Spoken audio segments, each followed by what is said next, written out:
Abdou Diallo a consacré un long entretien au magazine SoFoot.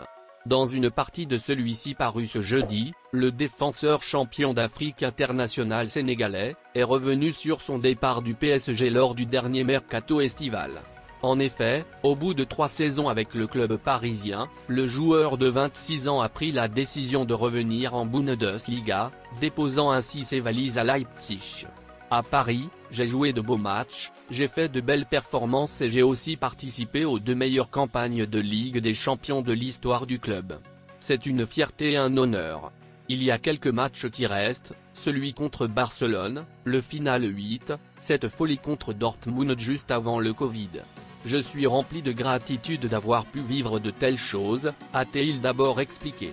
Plus définitif dans son explication, le champion d'Afrique a indiqué la nécessité à ce moment-là d'avoir plus de temps de jeu pour surtout arriver prêt pour le mondial. Après 3 ans au PSG, le temps était venu de me lancer dans un nouveau challenge. J'avais besoin d'un nouvel élan, avec un temps de jeu plus régulier.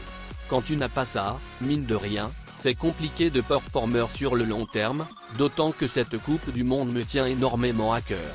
Et puis il y a l'âge, aussi, j'ai 26 ans, je vais rentrer dans mes meilleures années, et je n'ai pas envie de les gâcher.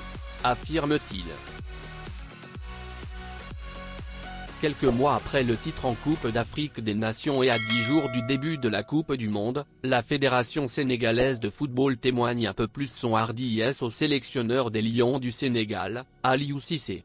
En effet, après beaucoup de discussions, les 2 parties sont enfin tombées d'accord pour une prolongation de contrat. Et El Tactico ira au moins jusqu'à sa 10e année à la tête de l'équipe nationale puisqu'il a signé pour 2 ans de plus, jusqu'en 2024. Le technicien de 46 ans, qui percevait 15 millions de francs CFA par mois, recevrait désormais un salaire de 30 millions, si l'on en croit aux dernières informations de Record. La FSF se chargerait en effet de payer 15 millions puis, en guise de fonds spécial en sus, l'État du Sénégal s'occuperait des autres 15 millions. Tout est donc remis en place pour une belle Coupe du Monde. Nous espérons que les Lions iront le plus loin possible dans cette Coupe du Monde.